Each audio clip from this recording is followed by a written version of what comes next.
Thank you Lord, bless your name, स्तुति हो प्रभु।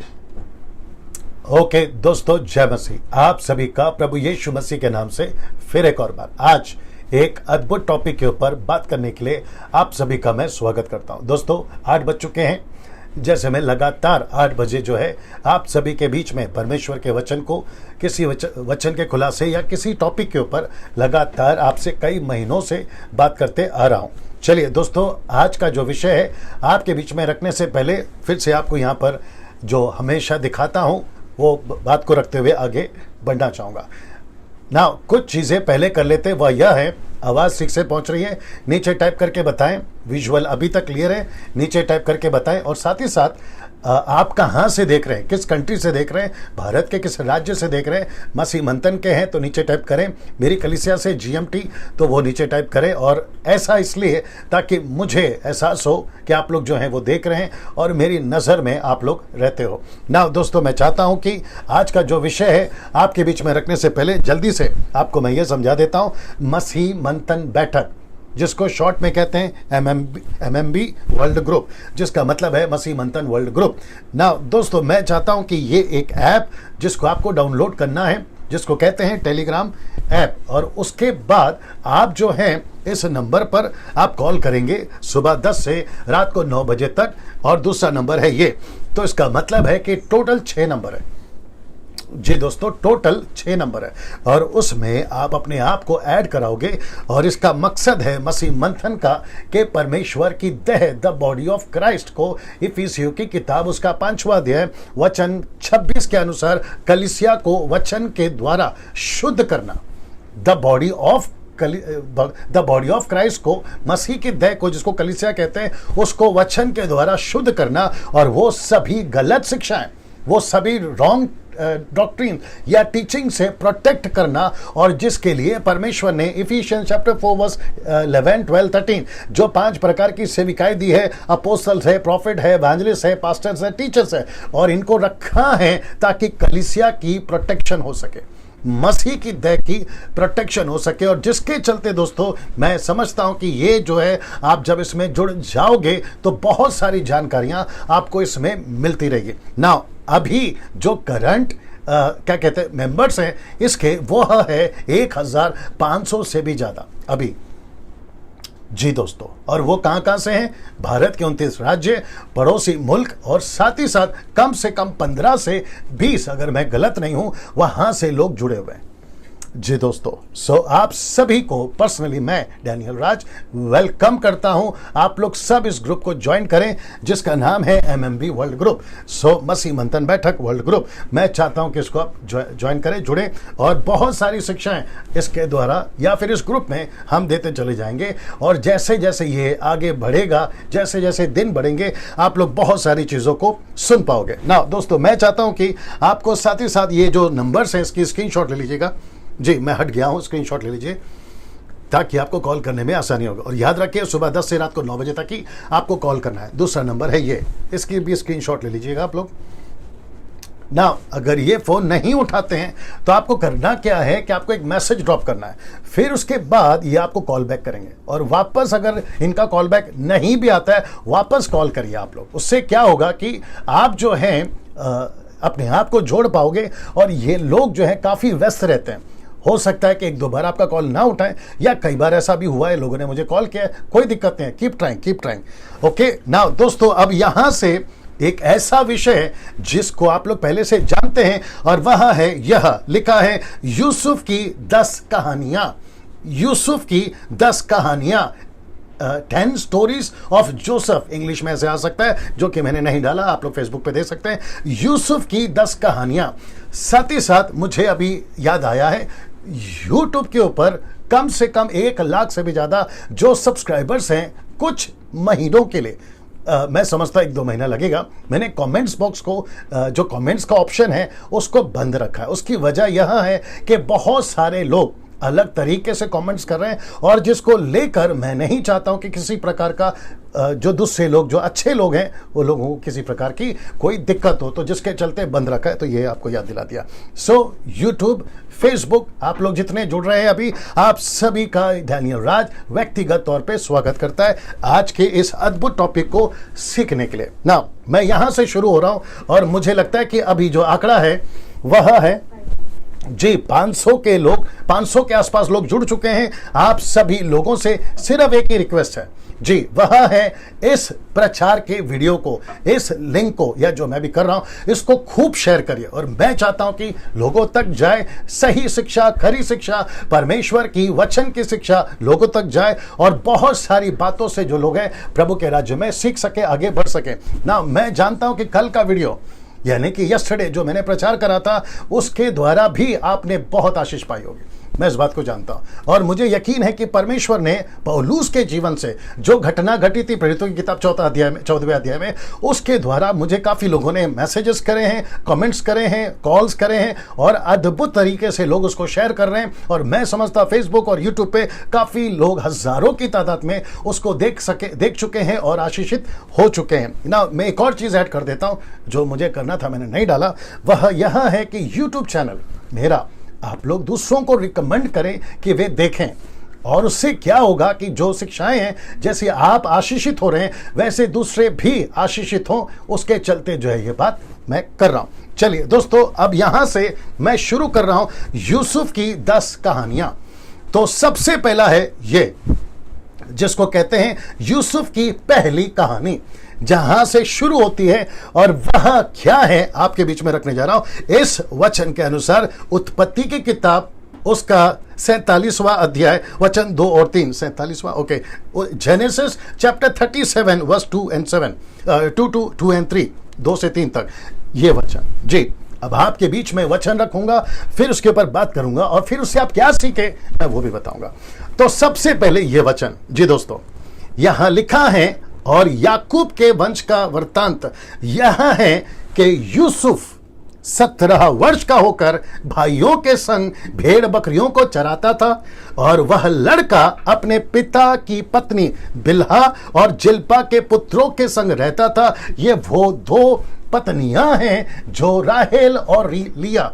आप समझ गए होंगे राहेल और लिया कौन है, जो उसकी दासियां थी, उसके साथ जो बच्चे पैदा हुए थे, याकूब की जो विवाह हुई थी, उसके बाद जो बच्चे पैदा हुए थे, यूसुफ जो राहेल का बेटा है, उनके साथ ज्यादा रहता था। यह बात को बताती है, जब आप पढ़ोगे तो पता चल जाएगा कि कम से कम उत्पत्ति के टोटल 50 अध्याय में 14 अध्याय इस लड़के के ऊपर है, टोटल 14 अध्याय ना। दोस्तों, यूसुफ 17 वर्ष का होकर भाइयों के संग भेड़ बकरियों को चराता था। वो लड़का अपने पिता की पत्नी बिल्हा और जिल्पा के पुत्रों के संग रहता था। अब इसको देखिए, और लिखा है कि उनकी बुराइयों का समाचार अपने पिता के पास पहुंचाया करता था जी।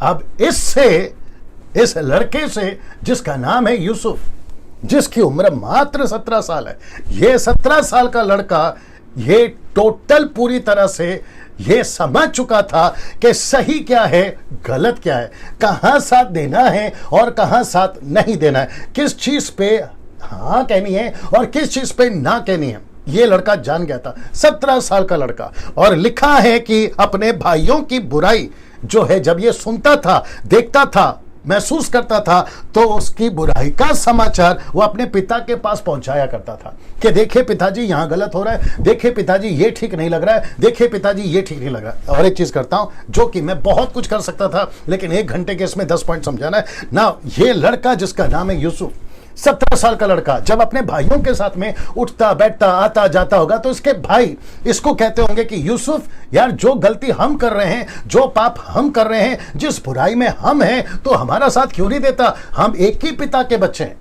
जब हम ये कर रहे हैं, शायद हो सकता है अभी आज की तारीख में, आज की भाषा के हिसाब से, सिगरेट पी रहे तो तू क्यों नहीं पी रहा, शराब पी रहे तो तू क्यों नहीं पी रहा, व्यभिचार कर रहे तो तू क्यों नहीं कर रहा, हम झूठ कर कर पैसे, झूठी से पैसे कमा रहे, या झूठ कर कर नहीं दिख रहा है, ठीक से कर दो उसको, ठीक है ना, झूठ से पैसे कमा रहे हैं तो तू हमारा साथ क्यों नहीं दे रहा, हम भ्रष्टाचार कर रहे हैं तो तू हमारा साथ क्यों नहीं दे रहा। तो ऐसी बातों पर यूसुफ जो है उनका साथ नहीं देता था।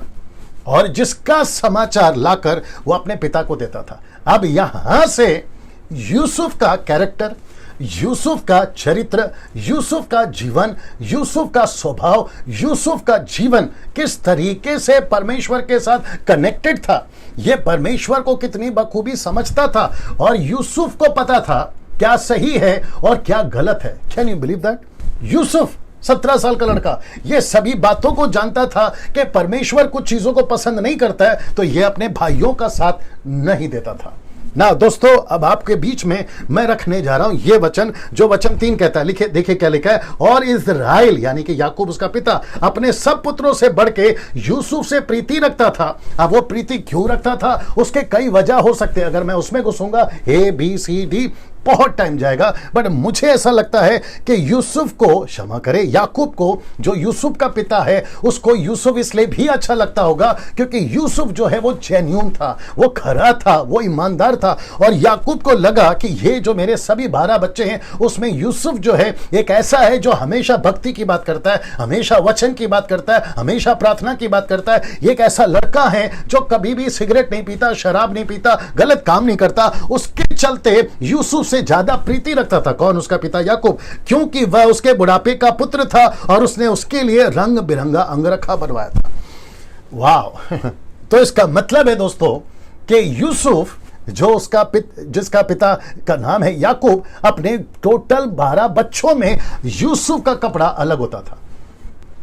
अब आप सोच के देखिए, जिसका कपड़ा अलग है, जिसका क्या कहते हैं ना, रहन सहन अलग है, जिसका स्वभाव अलग है, जिसका चरित्र अलग है, जिसकी बातें अलग है, अगर वो एक सोसाइटी में रहता है, एक फैमिली के अंदर रहता है, जो टोटल कटके अपने 11 भाइयों के बीच में कटकर है, ऑफकोर्स रूबेन भी अच्छा था, उसकी बात करेंगे हम, वो टोटल कटके है, उनसे सबसे हटकर है, कटकर है। ऐसा लड़का, ऐसा व्यक्ति को कौन पसंद करेगा जी? ऐसे व्यक्ति को कौन पसंद करेगा? और उसी के चलते हुआ क्या?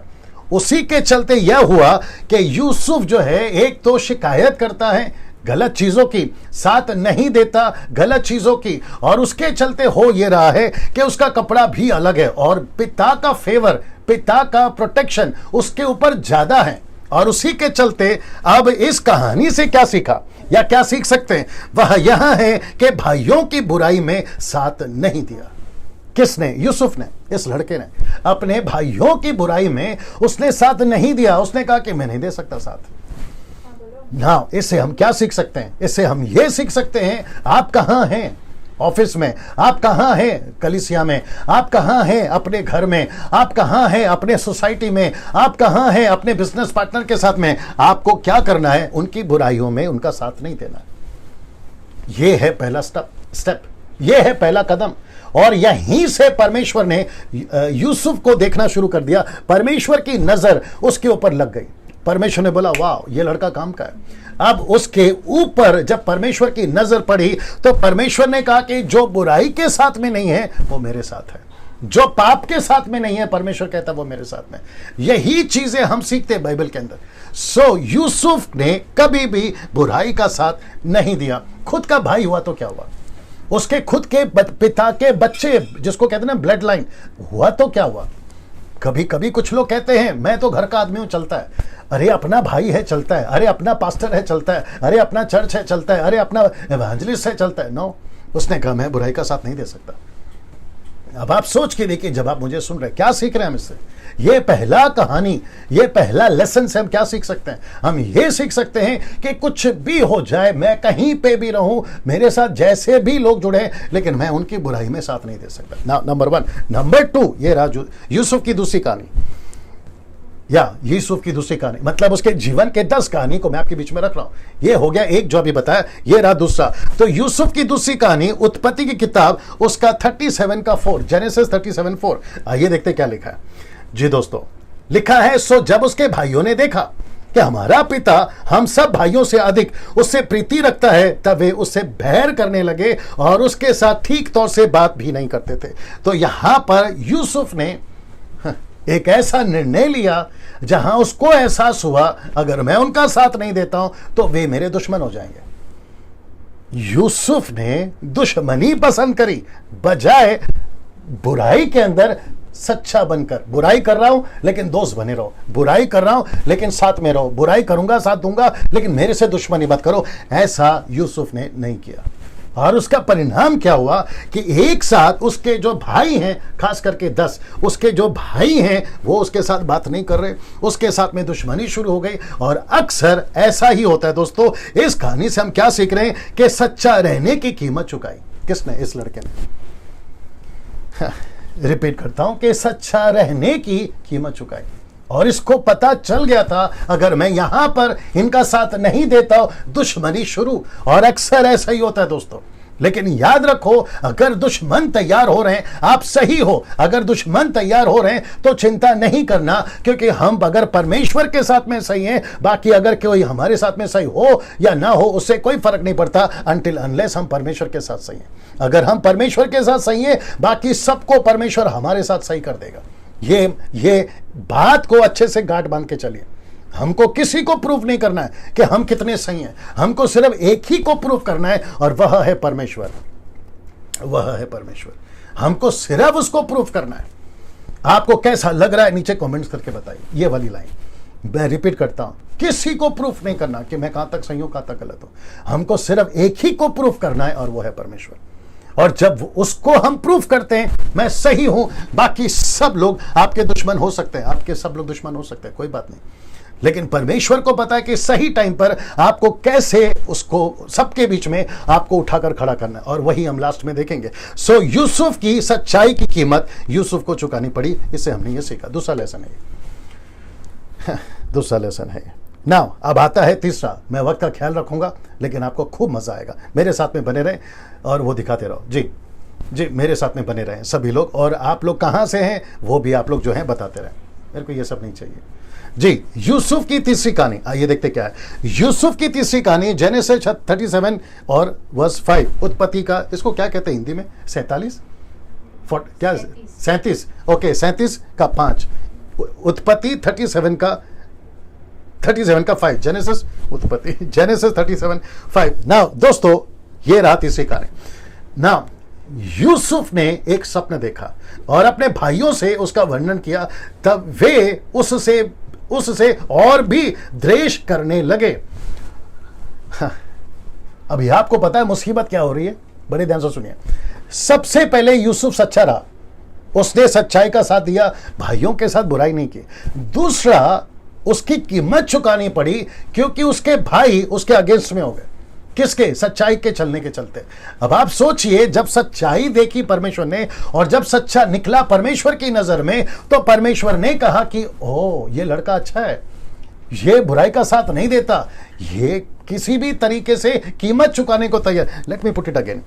मैं वापस कहता हूं कि जो दूसरी कहानी का है ना, उसका तीसरा कनेक्शन तीसरी कहानी का कनेक्शन है। यहां पर सच्चा रहने की कीमत चुकाई उसने।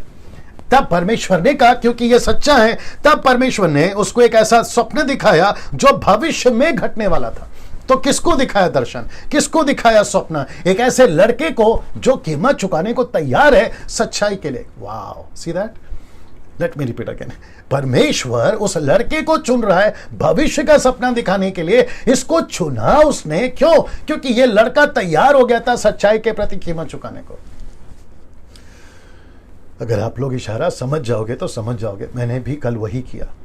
मुझे भी कल एक वीडियो पे कीमत चुकानी पड़ी क्योंकि मुझे परमेश्वर को प्रूफ करना था, किसी मनुष्य को नहीं। और उसकी कीमत मैं चुकाने के लिए तैयार हूं। जी दोस्तों, आगे आप लोग इशारा समझ गए होंगे।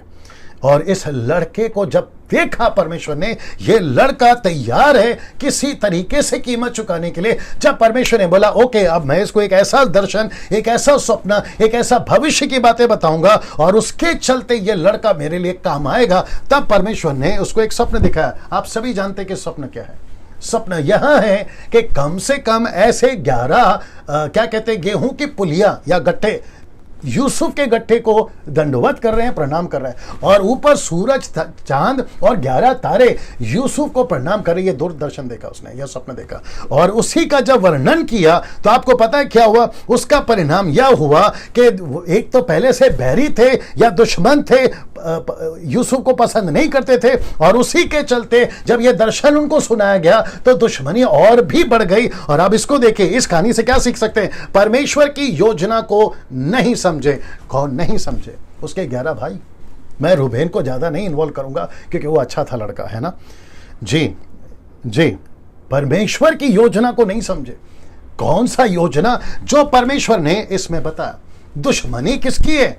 दुश्मनी यूसुफ के साथ नहीं है। वैसे तो थी क्योंकि वो सच्चा था, लेकिन किसके लिए सच्चा था? परमेश्वर के लिए। वापस दुश्मनी क्यों बढ़ गई? क्योंकि सपना देख रहा है। सपना क्या देख रहा है? तुम झुककर मुझे दंडवत कर रहे हो, ऊपर के सूरज, चांद और 11 तारे मुझे दंडवत कर रहे हैं। ये योजना किसकी है? परमेश्वर की। तो यूसुफ जो है, अभी इसको ऐसा भी बोल सकते हैं, यूसुफ जो है परमेश्वर के चलते, परमेश्वर की योजना के चलते उसने जो है अपने भाइयों से, अपने लोगों से, अपने आसपास के लोगों से उसने दुश्मनी मोल ली। किसके चलते? परमेश्वर के चलते, जिसको कहते हैं बीच में सैंडविच हो रहा है। कौन?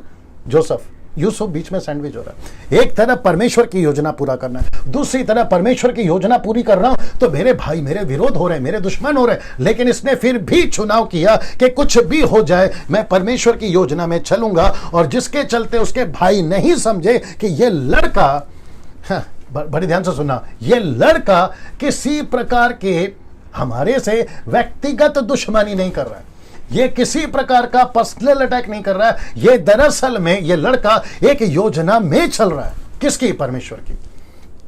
किसकी? परमेश्वर की। और उसी की कीमत ये लड़का चुका रहा है। ऐसा आपके साथ में भी होता होगा, और आजकल चल भी रहा है। आप सभी जानते हैं इस बात को। जो लोग मुझे व्हाट्सएप कर रहे हैं या मैसेजेस भेज रहे हैं, अगर वो लोग सुन रहे हैं, मैं उनको भी कहना चाहता हूं, आपको परमेश्वर की सच्चाई की कीमत चुकानी पड़ेगी यहीं। और याद रखो, बाहर के बाहर तो है विरोध, लेकिन अंदर भी आपके विरोध हो जाएंगे। और यही तो हो रहा है। और ये ऐसा इसलिए हो रहा है क्योंकि ये परमेश्वर की योजना को नहीं समझ रहे हैं। अगर परमेश्वर की योजना को समझे होते तो ये आपका बैरी नहीं होते, ये आपका साथ देते। मुझे ऐसा लगता है कि और एक बोलना पड़ेगा जो मैंने नहीं डाला, जो अभी आ रहा है। 800 लोग अभी जुड़ गए, 800 लोग, 800 पीपल आर वॉचिंग। आप सभी का स्वागत है। शेयर करना शुरू करिए, ठीक है ना जी, या वॉच पार्टी करना शुरू करिए। बहुत ध्यान से सुनिएगा। आपको पता है, जब आप परमेश्वर की योजना में चलते हो तो एक्सपेक्ट नहीं करना, ये सीखेंगे हम अभी। एक्सपेक्ट नहीं करना, आपका सब साथ देंगे। जी नहीं, आपका सब साथ नहीं देंगे। मैं इस बात को अभी अनुभव कर रहा हूं, आप लोग भी अनुभव कर चुके होंगे, और आप लोगों ने अनुभव किया होगा। और जो अभी अनुभव नहीं किए तो पहले से तैयार हो जाओ। आप जैसे ही परमेश्वर की योजना में बढ़ना शुरू करते हो, आप कभी भी एक्सपेक्ट नहीं करना आपको चारों तरफ से सपोर्ट मिलेगा। नहीं करना। इसको नहीं मिला, इस लड़के को चारों तरफ से सपोर्ट नहीं मिला, बल्कि इसको तो यहां तक कि पिता ने उसको दपटा, उसको कहा कि चुप कर, क्या बोल रहा है, कैसे दर्शन देखता है, कैसे सपना देखता है। यहां तक कि याकूब भी नहीं समझा। लेकिन याकूब की एक बात अच्छी थी कि याकूब, लिखा है, याकूब जो है उसके सपने को नहीं भूला, उसके दर्शन को नहीं भूला। उसने बोला कुछ तो बात है। यह बात अच्छी थी याकूब की ना। बहुत ध्यान से सुनिएगा। उसके 10 भाई, मैं 11वें को नहीं गिना, रूबेन को, उसके 10 भाई इसके योजना को नहीं समझे, और उसी के चलते दुश्मनी कर बैठे। और यही आज भी हो रहा है। वो नहीं समझ रहे, इसीलिए ऐसी बातें कर रहे। वो नहीं समझ रहे, इसीलिए आपके अगेंस्ट में। और जिस दिन समझ जाएंगे वो आपका साथ जरूर देंगे, जो कि आखिरी में हुआ यहां पर। नाउ यूसुफ की चौथी कहानी, आइए देखते क्या सीख सकते हैं। और मैं वक्त का ख्याल रखूंगा। उत्पत्ति की किताब, उसका 37 और वर्स 18। जेनेसिस 37:18। उत्पत्ति 37 ना, 37 का 18, आई थिंक मैं सही हूं जी। ये रहा चौथी कहानी। आइए देखते क्या चौथी कहानी। और उसमें लिखा है कि जो ही उन्होंने उसे दूर से आते देखा तो उसके निकट आने के पहले ही उसे मार डालने की युक्ति की। किसको? यूसुफ को ना। अब आपको समझना होगा। देखिए, जैसे ही यहां पर लिखा है, कहां गया जी, जैसे कहां गया, और एक दे देता हूं। ये देखिए, यहां पर लिखा है उसके बैरी हो गए। जी दोस्तों, लिखा है उसके बैरी हो गए। और बैरी ऐसे हो गए कि ठीक से उसके बात भी नहीं करे, उसके साथ बात भी नहीं करे। तो यहां तक ठीक था, बात नहीं करे, ठीक है, दुश्मनी है, ठीक है, नफरत है, ठीक है, यहां तक ठीक है। लेकिन हद पार हो रही है। देखो मैं बताता हूं कहां पार हो रही है। हद पार हो रही है यहां पे। कहां गया? ये वाला हद पार हो गई, चौथी कहानी में हद पार हो गई। वचन 18 में लिखा है कि जय ही उन्होंने उसे दूर से आते देखा तो उसके निकट आने के पहले ही उसे मार डालने की युक्ति की, मार डालना। अब आप सोचिए दुश्मनी कहां चली गई, अब आप सोचिए बैर कहां तक चला गया, अब आप सोचिए कि किस हद तक। और ये लोग कौन है? लिखा है याकूब के एक ही, क्या कहते हैं ना, एक ही फैमिली के बच्चे, वन ब्लड रिलेशनशिप, एक ही पिता के बच्चे। अब आप सोच के देखिए कि एक ही पिता के बच्चे। यूसुफ क्यों यहां पर इतना संतुष्ट था या रिलैक्स था? बॉडीगार्ड के साथ नहीं गया, वेपन के साथ में नहीं गया, क्योंकि उसके खुद के भाई हैं और उसको एहसास तक नहीं था कि जैसे ही दूर से यूसुफ आ रहा है, यहां पे प्लानिंग बन रही है कि इसको मारें कैसे। अब आप सोच के देखिए कि इनको मार डालो, अपने भाई को मार डालो, ऐसी विचार किसने डाली होगी? जैसे कि हाबेल को मार डालो, केन ने प्लान किया, पहला मर्डर, खुद के भाई का पहला मर्डर। जैसे ही पाप हुआ आदम से, उसका परिणाम क्या था? मर्डर, कत्ल, हत्या। वाह, सोच के देखिए लूसीफर किस तरीके से कड़वाहट पैदा कर सकता है, किस लेवल तक उसके अंदर दुश्मनी डाल सकता है। तो ये यहां प्लान कर रहे हैं कि जो सबको मर्डर कर दो, जो सबका कत्ल कर दो, ना रहेगी बांस, ना बजेगी बांसुरी। ये नहीं रहेगा तो इसका दर्शन का क्या, ये नहीं रहेगा तो इसका सपने का क्या, सब कुछ खत्म हो जाएगा इसके कत्ल के साथ में। ऐसी युक्ति जब बनाई तो इस कहानी से, चौथी कहानी से हम क्या सीख सकते हैं कि परमेश्वर की योजना की कीमत चुकाना पड़ा। किसको? यूसुफ को। परमेश्वर की योजना का कीमत चुकाना पड़ा। अब आप सोच के देखिए यूसुफ के साथ में क्या बीती होगी। यहां पे जैसे ही उनको पता चला कि ये मुझे कत्ल करने वाले हैं, मुझे गड्ढे में फेंकने वाले हैं, मुझे जो है जिस गड्ढे में फेंका गया था वहां ना खाना है, ना पानी है, ना वहां पर किसी प्रकार का सांस लेने की किसी प्रकार की सुविधा, दम घुटता होगा। और ये सब कर कौन रहे? मेरे खुद के भाई। अब आप सोच के देखिए वहां सांप होगा, बिच्छू होगा, पता नहीं क्या क्या होगा। लेकिन इस सब की चिंता ना करते हुए ऐसी दुश्मनी पैदा करी, आप सोच नहीं सकते हैं, आप सोच नहीं सकते। क्या आपके साथ में भी ऐसी हो रहा है जिसकी आपको कीमत चुकानी पड़ रही है परमेश्वर की योजना की? क्या आपके साथ ऐसा हो रहा है?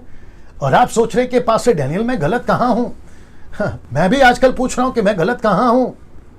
क्या प्रचार करना गलत है? क्या यीशु की सेवा करना गलत है? ऐसा प्रश्न मेरे मन में भी उठा। मैंने कल जिक्र करा, आपके भी मन में उठ रहा होगा। मैं गांव में सेवा कर रहा हूं, मेरा कसूर क्या है? इतनी दुश्मनी क्यों? मैं आज आपको इस लड़के के कहानी से यह सीख देना चाहता हूं, आप परमेश्वर की योजना में हो, कीमत तो चुकानी पड़ेगी।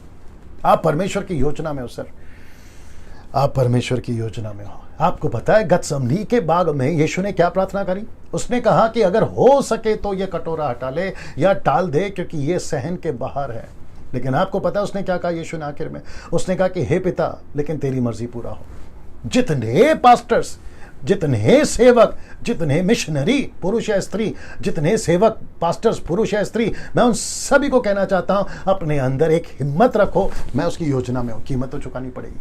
मैं उसके दर्शन में हूं, कीमत तो चुकानी पड़ेगी। मुझे परमेश्वर ने, अगर पास्टर सपना मूर्तिजापुर, अगर आप अभी देख रही हैं, क्योंकि मुझे पता चला है कि बहुत सारे लोग आपके अगेंस्ट में ये बोल रहे हैं आपकी मिनिस्ट्री तो बंद हो गई, आपकी सेवा तो बंद हो गई, वो भीड़ तो अभी नहीं आएगी, आपका मिनिस्ट्री ठप हो गया। अगर आप परमेश्वर की योजना में चल रही है, आपको ये अभी कीमत चुकानी पड़ रही है। लेकिन वेट करो कि परमेश्वर एक दिन मकाम को ऊंचा करेगा, बल्कि जो खोया है उसका डबल परमेश्वर देने वाला है। हो सकता है कि अगर कोई सेवक थक हार कर, निराश होकर अपनी सेवा को मैं बंद कर दूंगा, मुझे कहां कहां से लोग बदनाम कर रहे हैं, मुझे कितने सारे लोग जो है सोशल मीडिया पे ट्रोल कर रहे हैं, इन सभी को मैं बंद कर दूंगा, अब मुझे नहीं चाहिए, मैं घर पर चुपचाप बैठूंगा, मैं बिजनेस स्टार्ट कर लूंगा। अगर ऐसा बैठे सोच रहे हैं, मैं आपको यह बताना चाहता हूं कि इस चौथे कहानी के इस लड़के से हम ये सीख सकते हैं कि परमेश्वर की योजना की कीमत चुका रहे हैं आप, परमेश्वर की योजना की कीमत चुका रहे हैं आप। दोस्तों कैसा लग रहा है नीचे टाइप करके बताएं। मैं जानता हूं कि इस वक्त में परमेश्वर की आत्मा आपसे बात कर रही है। कोई दिक्कत नहीं, कोई दिक्कत नहीं, कोई दिक्कत नहीं। इतिहास गवाह है, अच्छे अच्छों को सताया गया है, अच्छे अच्छों के विरोध में बातें की गई, अच्छे अच्छों को ट्रोल किया गया, अच्छे अच्छों को कहा गया कि इसका कत्ल कर दो, और कत्ल किए, कत्ल किए, कत्ल किए। इब्रानियों किताब 11 अध्याय में हीरोज की कहानी है, द हीरोज ऑफ फेथ। आप अगर उसको पढ़ोगे तो पता चलेगा ऐसी कितनी घटनाएं हैं जो सच्चाई के चलते, परमेश्वर की योजना के चलते कीमत चुकाई। Can you believe that? कोई बड़ी बात नहीं है, कोई बड़ी बात नहीं। तो हम क्या सीख रहे हैं? परमेश्वर की योजना के प्रति आपको कीमत चुकानी पड़े। यूसुफ का क्या कसूर है? मुझे नहीं पता, मैं छठवें मुद्दे पे नहीं जा पा रहा हूं। यूसुफ का क्या कसूर है? सिर्फ इतना कि उसको दर्शन मिला, सपना मिला, वो सपने को उसने क्या बोलते हैं, इंटरप्रेट करा। प्रभु ने मुझे सपना दिया है भाइयों, ये मेरा दर्शन नहीं है, ये परमेश्वर का। मेरा क्या कसूर है? मुझे क्यों मार रहे हो? मेरा क्या कसूर है? मुझे गड्ढे में क्यों डाल रहे हो? मेरा क्या कसूर है? मेरा दम क्यों घुट रहा है? मेरा क्या कसूर है? पानी की प्यास लग रही, भूख लग रहा है, तुम लोग तो मेरे अपने खुद के भाई हो, एक ही पिता के बच्चे, मेरे को गड्ढे में क्यों फेंक दिया? ये लड़का बोलता होगा मेरा क्या कसूर है, मेरा क्या कसूर है मेरा क्या कसूर है। आप भी बैठे बैठे सोच रहे होंगे, पास्टर्स आप भी बैठे बैठे सोच रहे होंगे, इवेंजलिस्ट आप भी बैठे बैठे सोच रहे होंगे, सेवा करने वाले सेवक आप भी सोच रहे होंगे, पुरुष और स्त्री। मैं आपको कहना चाहता हूं, आपका कसूर नहीं है। परमेश्वर ने आपको आपकी योजना में खड़ा किया है, बस आप उसकी कीमत चुका रहे हैं। और आपको पता है, परमेश्वर को अच्छे से पता है कि जब आप जितना नीचे जाओगे, आपकी बुनियाद बन रही है, क्योंकि आपको उतना ही ऊंचा परमेश्वर खड़ा करेगा ना, तो ये जो नीचे बुनियाद बनी है ना, ये आपको टिकने में सहायता देगी, ये आपको टिकने में सहायता देगी। डोंट वरी, मत हो पा रही है, मैंने कल भी कहा, डोंट गिव अप। आज आप इससे सीख रहे हैं। और मैं आपको बता दूं, ये जो सब्जेक्ट है ना, ये जब जितनी घटनाएं अभी घट रही है ना, ये सब्जेक्ट वो घटना घटने से पहले परमेश्वर ने मुझे दिया था। मेरे जो क्या कहते हैं MMB के जो एडमिन्स हैं, वो जानते हैं इस बात को। मैं यूसुफ की कहानी के ऊपर मैं काफ़ी टाइम से प्लान कर रहा हूँ। मेरे घर के फैमिली से पूछिए, आप मेरे बच्चों से पूछिए, वो बताएंगे यूसुफ की 10 कहानियों का चर्चा मैं पहले से कर रहा था। यूसुफ की 10 कहानियां, ये सब होने से पहले मुझे ऐसा लगता है कि परमेश्वर मुझे प्रिपेयर कर रहा होगा कि डैनियल ऐसी घटना घटने पर है, लेकिन मैं तुझे इसका रेवलेशन प्रकाशन अभी से दे रहा हूं। ये एक अच्छी बात है परमेश्वर की कि वो सपोर्ट करता है। ये एक अच्छी बात है कि परमेश्वर अपने आत्मा के द्वारा हमें हमेशा बूस्ट करता है कि यस आगे बढ़ो, यस आगे बढ़ो। एक्ट चैप्टर 18:9 मैंने कल बताया था, पौलुस से परमेश्वर कहता है मत डर, कहे जा, चुप नहीं रहना।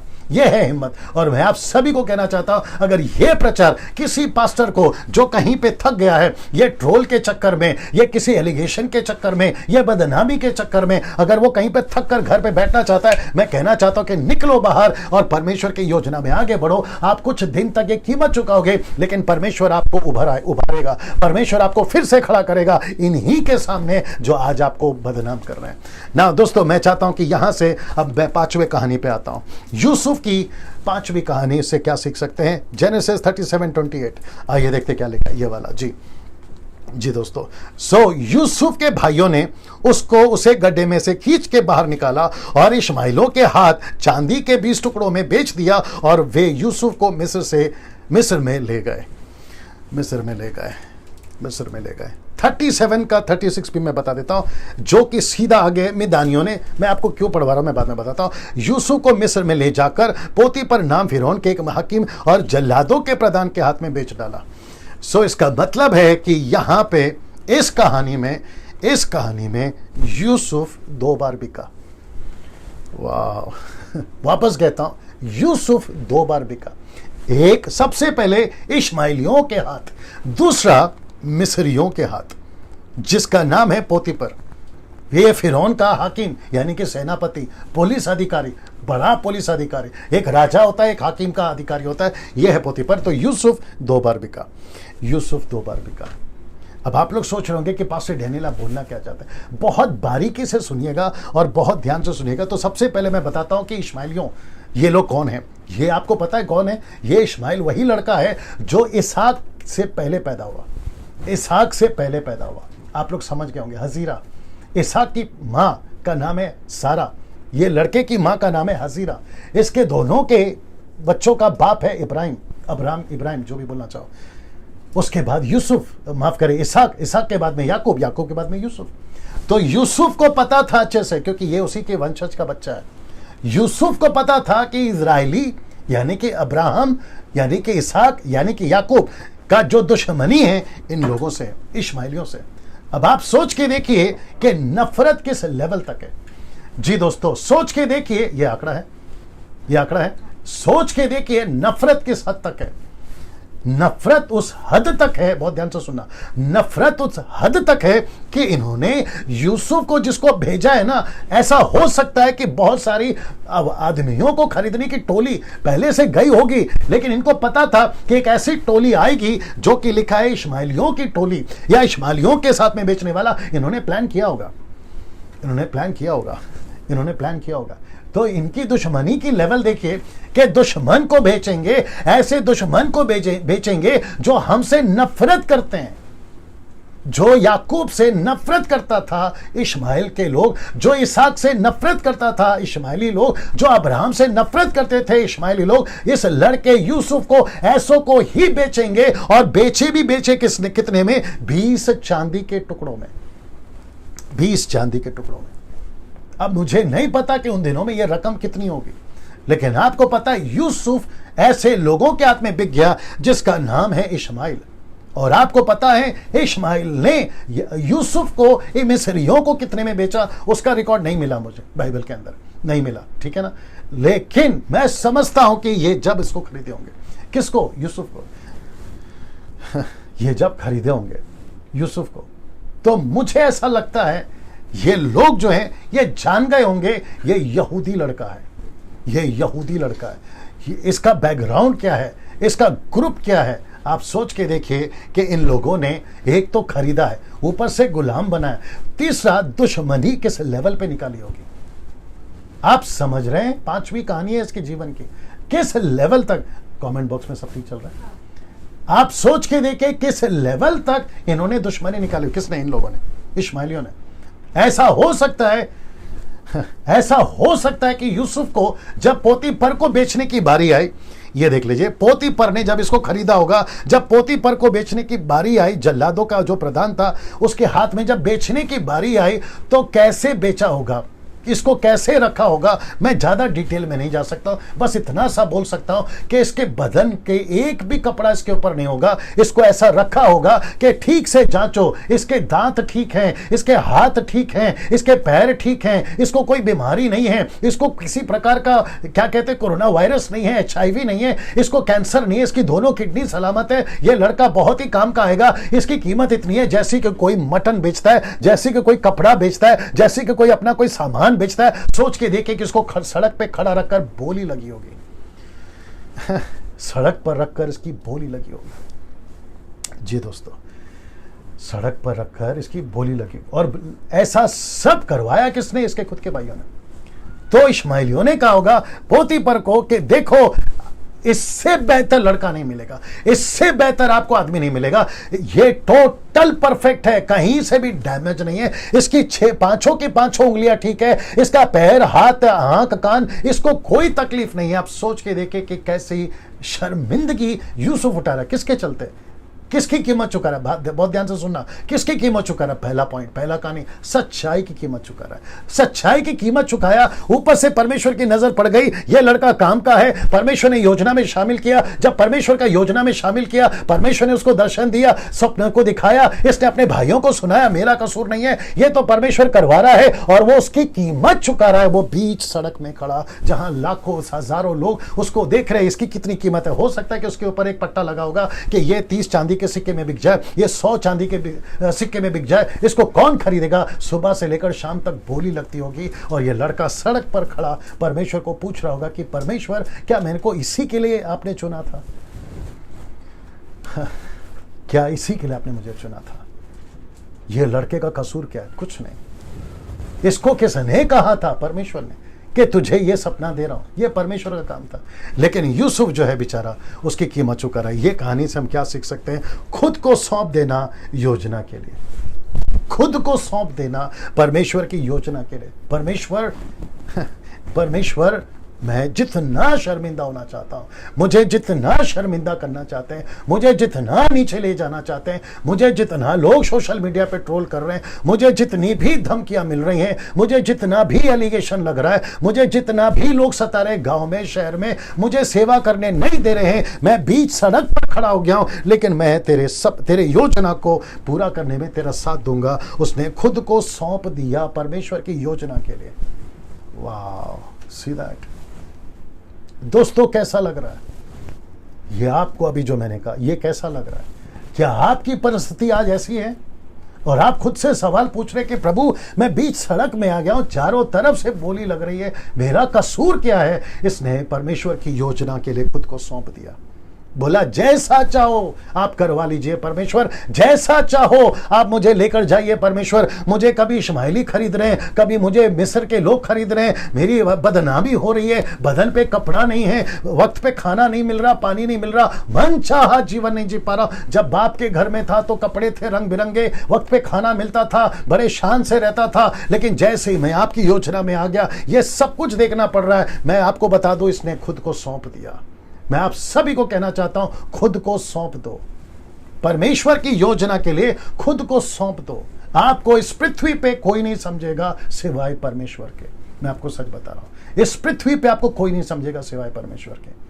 परमेश्वर योजना बना रहा है आपके लिए, अद्भुत योजना बना रहा है और उसी योजना में आपको सौंप दीजिए। आपको पता ही है जितना नीचे जा रहा है परमेश्वर उतना ऊंचे के लिए इसकी योजना बना रहा है। इसने कहा कि कोई बात नहीं, मैं खुद को सौंप देता हूं। छठवीं बात, क्योंकि वक्त को भी ख्याल रखना है, छठवीं बात, यूसुफ की छठवीं कहानी से हम क्या सीख सकते हैं? उत्पत्ति की किताब उसका 39 का 2 देख लेते हैं। जेनेसिस 39 का 2, आइए देखते क्या लिखा है। लिखा है, यूसुफ अपने मिस्री स्वामी के घर में रहता था और यहोवा उसके संग था, सो वह भाग्यवान पुरुष हो गया। ये जो शब्द है ना भाग्यवान पुरुष, इसको थोड़ा सा हाईलाइट करूंगा। आपको पता है जब इसको पोतीपर ने खरीद लिया, जब ये सड़क पर खड़ा था, इसकी पोतीपर का जो सेनापति है ना राजा का, उसकी नजर जब इसके ऊपर पड़ी तो पोतीपर ने कुछ तो इसके अंदर देखा होगा ना, कुछ तो देखा होगा, उसका चेहरा देखा होगा। उसके चेहरे पे ऐसी शर्मिंदगी के भी अवसर पर उसके चेहरे पे एक पॉजिटिव देखा होगा कि चलो कोई बात नहीं, क्योंकि मैं आपको बता चुका हूं ना कि उसने खुद को सौंप दिया परमेश्वर के लिए। तो परमेश्वर ने कहा कि ओके,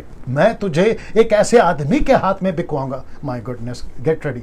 उसको उसने नहीं खरीदा जो अब इसके भाइयों से भी डबल जल्लाद थे, उसको उसने खरीदा जिसका दिल अच्छा था, पोतीपर का दिल अच्छा था। परमेश्वर ने क्या किया पता है? उसको ऐसे व्यक्ति के हाथ में बिकवा दिया, या इसको कहा कि चल तू खरीद ले इस पोतीपर, क्योंकि ये लड़का मेरी योजना का है।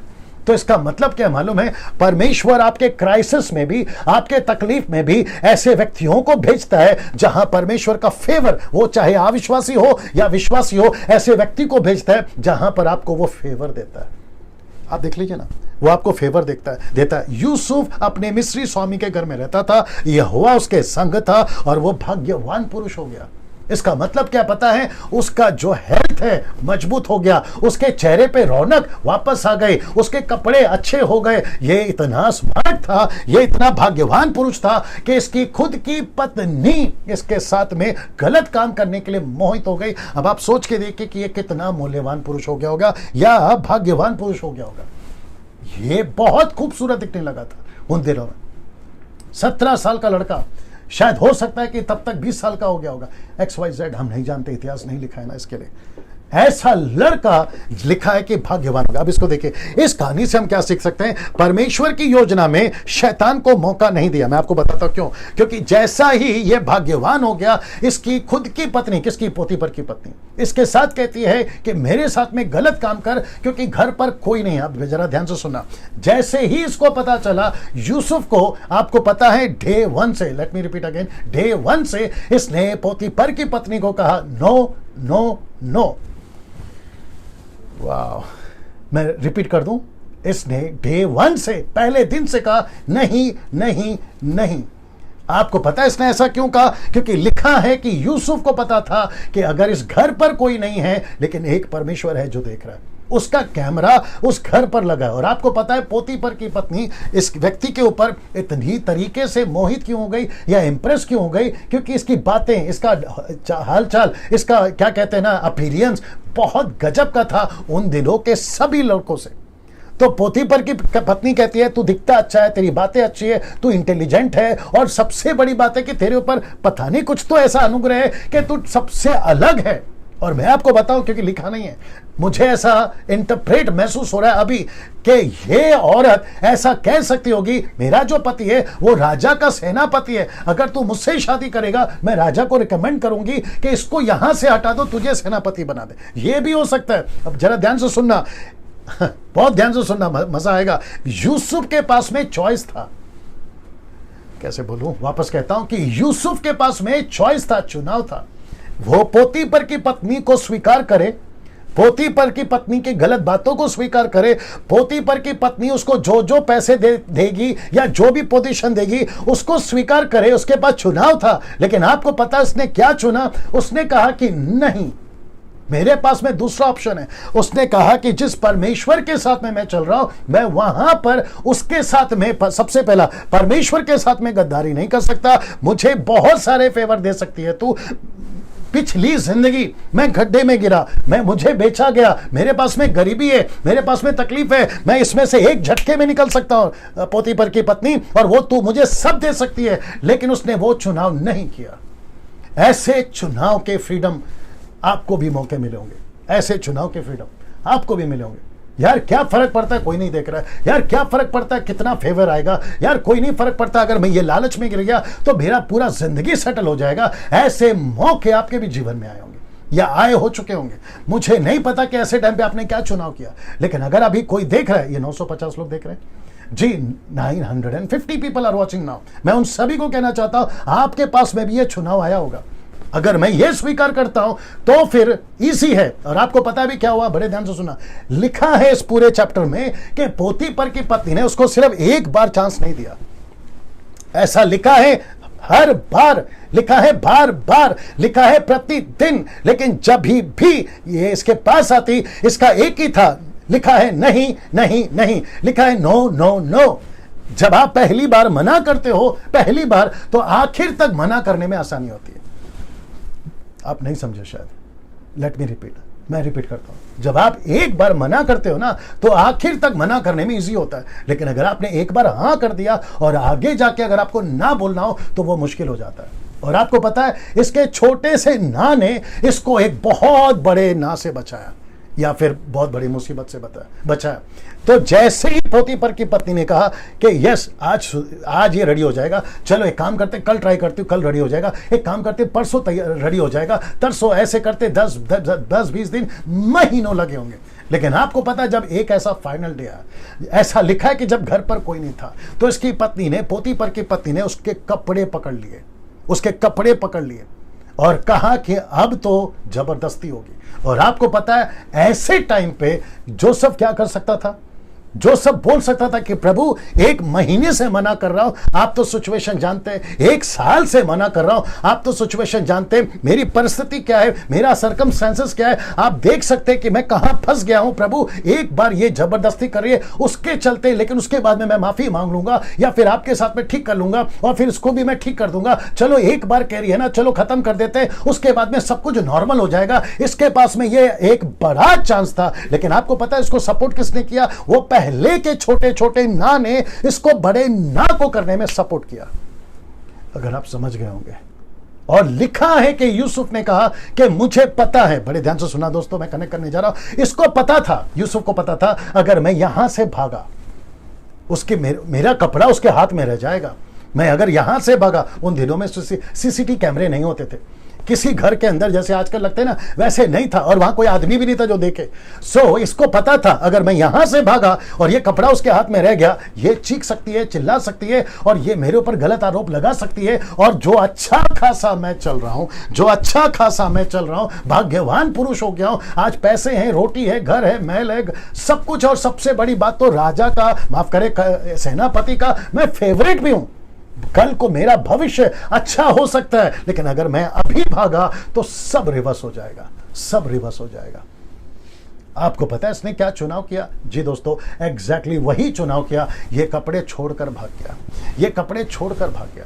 इसलिए लिखा है, इस कहानी से हम क्या सीख सकते हैं कि परमेश्वर की योजना में शैतान को मौका नहीं दिया। मैं आपको कनेक्ट करता हूं, ये देख लीजिए, दिख रहा है उसमें ये वाला, उसने शैतान को मौका नहीं दिया। आपको पता है इसका मतलब क्या है? अगर जोसेफ, ये लड़का, अगर जोसेफ पोतीफर की पत्नी के साथ में गलत कर बैठता, तो आपको पता है ये किससे वंचित हो जाता? इसको पैसे मिल जाते, सब कुछ ठीक हो जाता, और पोतीफर की पत्नी के साथ जितना दिन चाहे मजा कर सकता था, अच्छी जिंदगी जी सकता था, 4 पैसे, सब कुछ आ सकता था। लेकिन ये शैतान की योजना में फंस जाता और परमेश्वर की योजना से दूर हो जाता। ये परमेश्वर की योजना से दूर हो जाता दोस्तों। अब आप सोच के देखिए ऐसा कितनी बार मौका आपके जीवन में आया होगा। अब आप सोच के देखिए ऐसा मौका आपके जीवन में आ सकता है। जो 17 साल का, 18 साल का, 20 साल का, 25 साल का लड़का लड़की देख रहे हैं, मैं आप सभी को वार्न करना चाहता हूं, परमेश्वर आपको एक योजना में लेके चल रहा है। शैतान भी आपको उसी योजना से भटकाने के लिए अपनी योजना में लेके चलता है। अब चुनाव आपके हाथ में है। वो चाहे पैसा हो सकता है, वो चाहे लालच हो सकता है, वो चाहे घमंड हो सकता है, वो चाहे मूर्ति पूजा हो सकता है, वो चाहे व्यभिचार हो सकता है। आपको मौके पे मौके देता रहेगा, लेकिन आपको पता है आपको एक ही ट्राई करना है। द डे वन से आपको कहना है नो नो नो, नहीं नहीं नहीं, दैट्स इट। और वही चीज आपको आगे तक मदद करती है। यस परमेश्वर, मैं तेरी योजना में चलना चाहता हूं, क्योंकि मैं समझ गया। और आपको पता है ऐसी ही शैतान की योजना आज भी चल रही है, और उसी में आपको और मुझे संभल कर रहना है ना। इससे हम ये सीखते हैं। अब बात करते हैं यूसुफ की 7वीं कहानी। मेरे पास में 15 मिनट और है। यूसुफ की 7वीं कहानी, आइए देखते क्या लिखा है। उत्पत्ति की किताब 39 का 20, देखते क्या लिखा है। लिखा है, बड़े ध्यान से सुनिएगा, यूसुफ के स्वामी ने उसको पकड़कर बंदीगृह में डाला, बंदीगृह में जहां राजा के कैदी बंदी थे डलवा दिया, सो वह बंदीगृह में रहने लगा। जरा ध्यान से सुनिएगा। अब यहां पे ओके, अब एक और वचन देता हूं, पहले इसको बता दिया, अब यह वचन सुन लीजिए।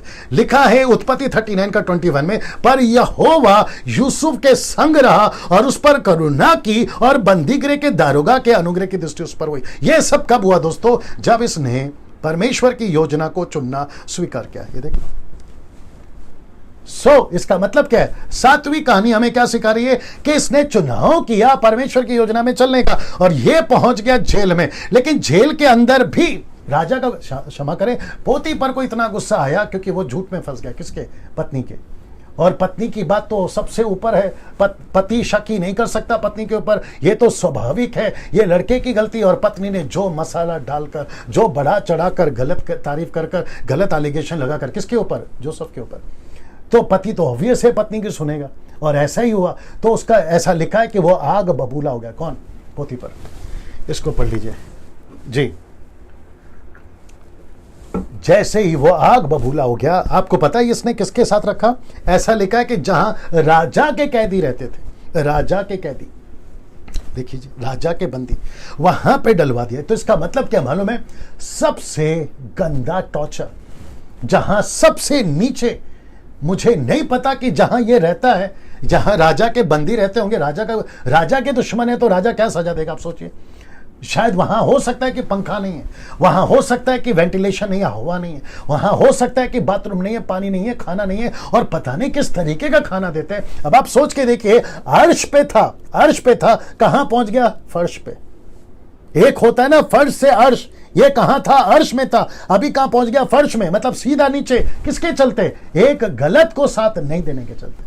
किसके चलते? एक लड़की, एक औरत ने उसको कहा गलत काम कर, उसका साथ नहीं देने के चलते। मैं आपको बताऊं, बड़े ध्यान से सुनना, अगर उसके दोस्त वहां होते, अगर आज के तारीख के लोग वहां पर होते, आपको पता है यूसुफ को क्या कहते? एक नंबर का पागल है जोसेफ, तू एक नंबर का पागल है। और मैं आपको बताऊं, जो कैदी वहां थे, शायद हो सकता है, बड़े ध्यान से सुनना, शायद हो सकता है उन्होंने पूछा होगा, यार एक बात बता, तू यहां कैसे आ गया? तू था कौन? तो जोसेफ ने कहा होगा इनसे, क्योंकि 2 साल ये अंदर था या 3 साल अंदर था, 2 साल का तो रिकॉर्ड है मेरे पास में बाइबल के अंदर, ठीक है ना। इन्होंने पूछा होगा कि तू कैसे क्या अंदर आ गया? तो आपको पता है वो पूरे के पूरे बंदीगृह के लोग, कैदी लोग हंसे होंगे। बोला पागल, एक गोल्डन चांस था तेरे पास, एक गोल्डन चांस था तेरे पास, किसी को पता तक नहीं चलता, तेरे पर कोई शक तक नहीं करता, और उल्टा तू अर्श से अर्श मतलब ऊंचाई पे जाता रहता, और तूने अपने पैर पे कुल्हाड़ी मारी। तो मेरे को ऐसा लगता है कि यहां पर भी लोगों ने बोला तेरे जैसा बेवकूफ, तेरे जैसा मूर्ख, ऐसा आदमी नहीं देखा। लेकिन आपको पता जोसेफ ने क्या बोला? उनको क्या बोला? यार तुम लोग की, तुम्हारा एंगल है ये तुम्हारी सोच है, संसारिक हो ना, ये तुम्हारी सोच है, लेकिन मैं आत्मिक हूं, मेरे पास परमेश्वर है। और यह सच है कि मैं ऊपर ऊपर ऊपर ऊपर और जा सकता था, लेकिन तुमको नहीं पता कि मैं किसी की योजना में चल रहा हूं, और तुमको नहीं पता कि मैं जो तुम्हारा लेवल बता रहे ना, ऊपर ऊपर ऊपर, परमेश्वर ने टॉप का ऊपर रखा है मेरे लिए, वहां पहुंचना है मेरे को, क्योंकि उसकी योजना अलग है। जोसेफ यहां पर भी शर्मिंदा हो रहा है। एक्सक्यूज मी, जोसेफ यहां पे भी शर्मिंदा हो रहा है। आपको पता है कभी कभी आपका खुद का अंतरात्मा, आपका खुद का ज़मीर, आपका खुद का बुद्धि आपसे बात करता है, यार चल जाता था, एक बार की तो बात थी, यार चल जाता था, थोड़ा कॉम्प्रोमाइज, यार चल जाता था। ऐसा बात खुद से भी होता है। लेकिन उसके बावजूद इसने बोला मैं जेल में जाने को तैयार हूं, मैं जेल में जाने को तैयार हूं। आइए देखते हैं इससे हम क्या सीख सकते हैं। इसको पढ़वा देता हूं। लिखा है, पर यहोवा यूसुफ के संग रहा, उस पर करुणा की, बंदीगी के दरोगा के अनुग्रह की दृष्टि उस पर हुई। बात तो वापस फिर आ गई। जब आप परमेश्वर के साथ सही चलते हो, आप जब परमेश्वर के साथ में ठीक होते हो, तो परमेश्वर आपको जब देखता है कि तुम उसके साथ सही हो, परमेश्वर अपना करुणा देना शुरू करता है, आप जहां कहीं पे भी है। और इसको मैं ऐसा कहूंगा कि इस कहानी से हम ये सीख सकते हैं, जिसको कहते हैं सेकंड डाउनफॉल। किसका? जोसेफ का। एक बार गड्ढे में बिका, फिर उसको लोगों ने एक बार गड्ढे में फेंका, लोगों ने उसको खरीदा, वो एक फॉल था। अब ये दूसरा डाउनफॉल है इसकी लाइफ में। ये भी तो सोचना होगा ना कि परमेश्वर एक बार गड्ढे में फेंकवा दिया, फिर कैदी से लोगों ने खरीद लिया, मेरी क्या बदनामी हुई है, मैं कहां तक गया। लेकिन अभी तो मेरी कोई गलती भी नहीं थी, आप तो जानते थे ये सेकंड डाउनफॉल है। लेकिन उसके बावजूद भी ये लड़का गलत का साथ नहीं दिया, ये लड़का गलत का साथ नहीं दिया। उसके बावजूद भी ये परमेश्वर के साथ ईमानदारी से चलता रहा। क्या गजब की कहानी है, क्या गजब की कहानी है। मैं समझता हूं कि अगर बॉलीवुड, हॉलीवुड, टॉलीवुड इसके लड़के के ऊपर ये 10 कहानी लेकर अगर मूवी बनाते, मैं समझता हूं कि समाज में क्या मैसेज जाएगा, क्या मैसेज जाएगा। वो चाहे कोई भी कौम का हो, क्या मैसेज जाएगा। मेरी कोशिश है, बाहर के लोग तो सीखेंगे इससे, लेकिन मेरा प्रश्न है हम मसीह लोग कितना सीखना चाहिए। और उसी की कोशिश में आज आपके साथ आया हूं, उसी की कोशिश में आज आपके साथ आया हूं। बहुत समझना होगा, बहुत समझना होगा। उसके बावजूद इस कहानी से सेकंड डाउनफॉल है, लेकिन ये टस से मस नहीं हुआ। अब बात करते हैं यूसुफ की 8वीं कहानी। आइए देखते क्या लिखा है उत्पत्ति के 41 का 1 में, जेनेसिस 41:1। आइए देखते क्या लिखा है। लिखा है, पूरे 2 बरस के बीतने पर फिरौन ने यह सपने देखा कि वो नील नदी के किनारे पर खड़ा है। वो नील नदी के किनारे पर खड़ा है ना। मैं आपको यह बाद में बताऊंगा, फिलहाल इसको यहां रोकता हूं। अभी क्या हुआ, जब ये जेल में था, वहां पर पिलाने हारा और पकाने हारा, मतलब जो अंगूर का जूस बनाकर, जिसको दाकरस कहते हैं, वो देने वाला, और दूसरा खाना खिलाने वाला, वहां जंगल, माफ करें, बंदीगृह के अंदर जब सपना देखा, उसका अर्थ जब जोसेफ ने बताया, और उन्होंने कहा कि जब तुम लोग बाहर निकलो तो मेरी सूदी लेना, जोसेफ ने कहा। लेकिन ये लोग भूल गए। ऐसा सिलसिला कितने साल तक चला? 2 बरस तक। मैंने कहा ना, उसका रिकॉर्ड है 2 साल तक। ये 2 साल तक वहीं पर है। कभी कभी ऐसा होता है ना कि परमेश्वर, लगता है आप मुझे भूल गए, लगता है परमेश्वर आपने अपना योजना कहीं पर और शिफ्ट कर दिया। कभी कभी ऐसा लगता है ना कि यार मैंने खुद की पैर पे कुल्हाड़ी मारा, अब तो मैं जिसके ऊपर भरोसा करता था वो परमेश्वर ने भी, लगता है, मेरा साथ छोड़ दिया। अब मैं करूं क्या? तो मैं आपको बता दूं, कभी भी परमेश्वर के योजना पे, बहुत ध्यान से सुनना, कभी भी परमेश्वर की योजना पे रद्दी भर भी शक नहीं करना, रद्दी भर भी डाउट नहीं करना। परमेश्वर को परफेक्ट पता है, अपने टाइम पे वो उठाना जानता है। तो 2 साल बीत गए। अब यहां पे जो चांस था, किसको? जोसेफ को लगा कि जो राजा का पिलाने हारा और पकाने हारा मदद करेगा। परमेश्वर ने अटैक किसको किया पता है? राजा को ही अटैक कर दिया। फिरौन का जो टॉप का राजा है ना, उस पर अटैक किया, उसको सपना दे दिया। और वो सपना क्या था? 7 साल अच्छा अनाज, अच्छी फल, अच्छा क्या कहते हैं, गेहूं चावल। लेकिन 7 साल के बाद जो बीतेगा वो भयंकर अकाल, ऐसा सपना दे दिया। अब प्रश्न उठा कि पूरे मिस्र में सपने का अर्थ कौन बताएगा? और आपको पता है, लड़का निकला यूसुफ।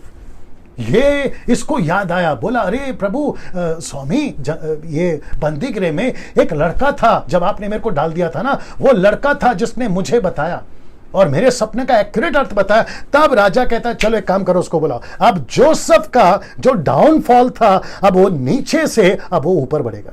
आइए देखते कैसे। लिखा है इसमें, फिरौन ने यूसुफ से कहा, सुन, मैं तुझको मिस्र के सारे देश के ऊपर अधिकारी ठहराता हूं। वाह, मैं पूरे मिस्र में तुझे सबके टॉप अधिकारी बनाता हूं। मतलब पोतीपर के ऊपर भी।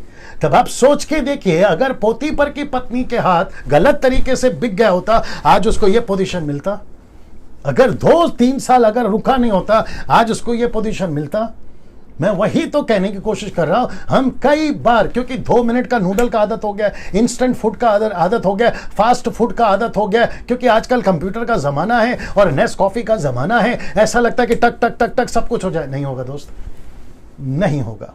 आपको वेट करना पड़ेगा, आपको धीरे से आना होगा, आपको परमेश्वर की योजना के अनुसार चलना होगा, और ये परमेश्वर करेगा। तो जितने लोग देख रहे हैं, just weight upon the Lord, that's it. मैं इतना ही बोलना चाहूंगा, just weight upon the Lord. ये आंकड़ा है, just weight upon the Lord. जो भी 950 लोग देख रहे हैं या उसके ऊपर, मुझे नहीं मालूम, आप सभी को मैं कहना चाहता हूं, just weight upon the Lord. परमेश्वर सही वक्त पर आपको जो है मौका देगा ना। इस कहानी से क्या सीखा?